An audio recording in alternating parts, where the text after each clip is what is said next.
Bonjour tout le monde, bienvenue dans cette petite capsule vidéo où vous allez apprendre à dessiner à la manière de Dana Irving.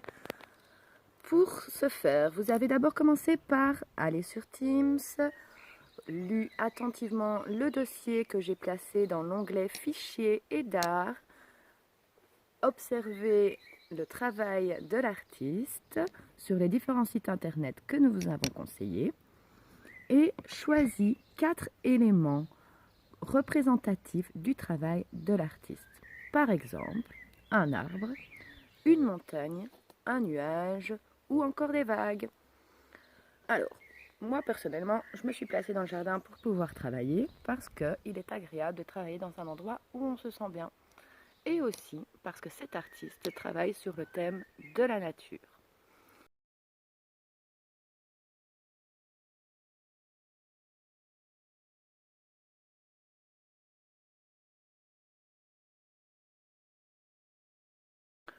Je vais ici dans cette première capsule vidéo vous expliquer comment faire le premier dessin.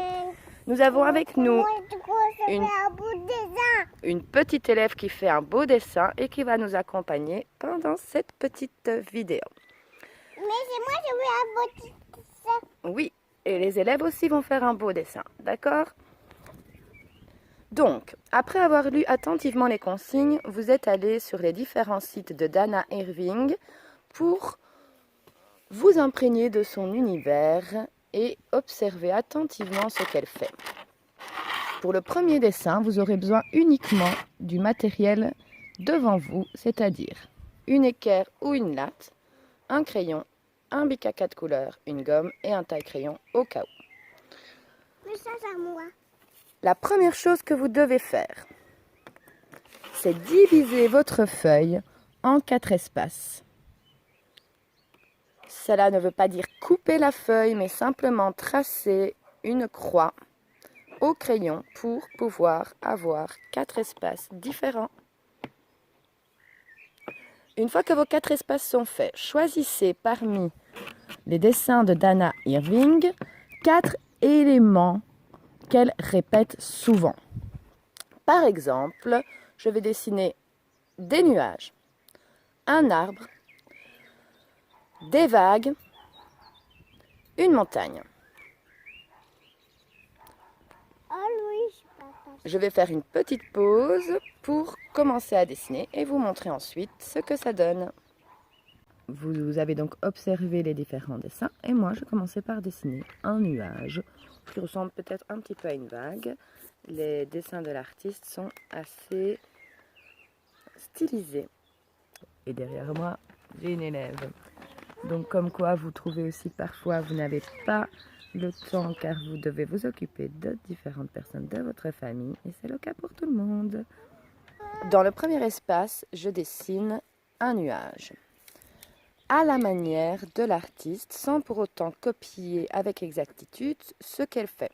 L'important, c'est de s'imprégner de son style artistique, mais pas uniquement de faire du recopiage. Moi tu peux faire un nuage, maman. Ah oui, nous avons donc toujours notre petite élève avec nous. Nuage, maman. Je vais faire un nuage pour notre élève June, à la manière de Dana Irving, c'est-à-dire très simplifié, stylisé, avec des formes courbes, poétiques.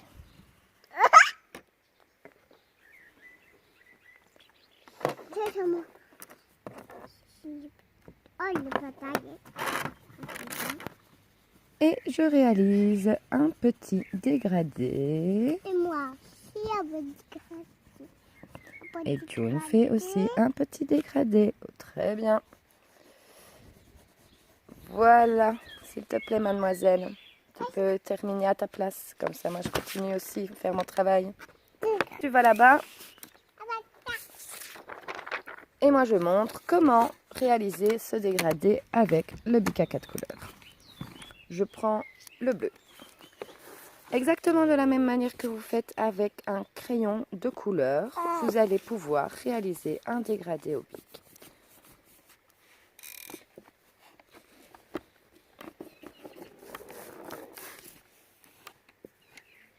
Alors, je commence donc par accentuer les lignes plus foncées, qui sont les bords du dessin. Je n'appuie pas trop fort sur mon bic, je préfère faire plusieurs couches. Maman, c'est ça. Pour réaliser mon dégradé, comme au crayon de couleur, sans appuyer sur mon bic, toujours en faisant plusieurs couches. Ce n'est pas grave, il a déjà été taillé, June. Je travaille en faisant des sortes de petits ouïs ou des croix, des cribouillis, comme vous préférez le nommer. Je passe plusieurs couches là où je veux que ce soit foncé. Et ces couches, je les diminue de plus en plus là où je veux que ce soit plus clair. Et j'écarte de plus en plus mes sortes de gribouillis et de petites croix. Alors de près, on voit vraiment que ce sont des gribouillis et des petites croix, mais vous verrez plus tard que de loin, ça ne s'observe plus, ça représente uniquement le dégradé.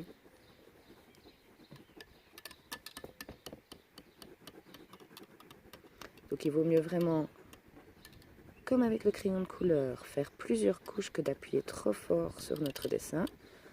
Car une fois que c'est trop foncé, on ne peut pas revenir en arrière, tandis qu'on peut ajouter de plus en plus foncé, si on le souhaite.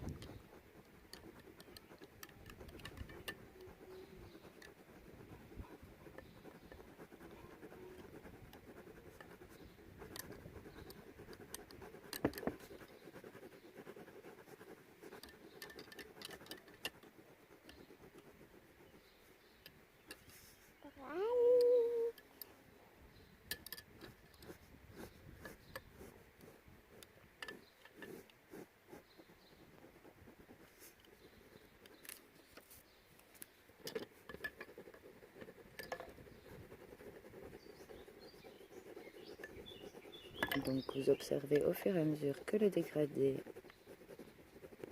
se dessine petit à petit, sans être trop pressé, en prenant le temps, en caressant la feuille, sans appuyer trop fort sur votre bic. Maman, ça sent le caca sur les faces. Oui. Et voilà ce qu'est le télétravail, pouvoir travailler tout en s'occupant de ses enfants. Ce qui n'est pas facile tous les jours, mais qui, au final, est assez agréable. Une première partie de mon nuage est faite. Je vais faire une petite pause pour avancer un peu plus vite et vous montrer ensuite le résultat du nuage. Et voilà, le travail est terminé. Vous pouvez voir au-dessus un nuage qui peut ressembler un petit peu à une vague, un arbre, des montagnes et des vagues. En gros, des formes organiques issues de la nature, à l'inverse des formes géométriques tracées aux instruments et dessinées par l'homme. Alors, vous pouvez constater que pour le nuage, j'ai fait les dégradés uniquement avec le bic bleu. Pour l'arbre, si vous observez bien, il y a un mélange à la fois de noir et de rouge pour le sol, dégradé en noir pour le tronc, vert, oups, la feuille s'envole, vert, rouge et noir pour le feuillage. Si on regarde les montagnes, là on a un mélange des trois couleurs bleu, noir et vert. Et dans les vagues, on a un mélange de bleu et de vert, ainsi qu'un petit peu de rouge pour illustrer le ciel au coucher du soleil. Voici donc le travail que nous vous demandons de faire. Alors, ça m'a pris un petit peu plus d'une heure, à vrai dire, pour le faire. Donc, pour les élèves du premier degré, qui n'ont qu'une heure d'éducation artistique par semaine, je vais agrandir le délai demandé, le délai fixé. Je vais vous demander de faire vos 2 premières cases pour jeudi prochain, c'est-à-dire le 30 avril, et les 2 cases suivantes pour le vendredi 8 mai. Vous ferez ensuite le deuxième travail dont je posterai une vidéo plus tard pour la semaine d'après. Les élèves de 3e et 4e AA qui ont 5 heures de TPR graphique plus 1 heure d'art graphique par semaine, eux, gardent le même délai que nous leur avons fixé avec Monsieur Dochet. Donc n'oubliez pas, postez-vous dans un endroit où vous vous sentez bien, au naturel, au soleil. On en a pour le moment, autant en profiter. Et si vous n'avez pas cette chance, écoutez de la musique, mettez-vous dans votre petit monde. C'est super agréable de faire ce travail. J'espère que ça vous a plu et que vous me réaliserez des choses intéressantes en prenant votre temps pour que ce soit quelque chose de satisfaisant. À bientôt!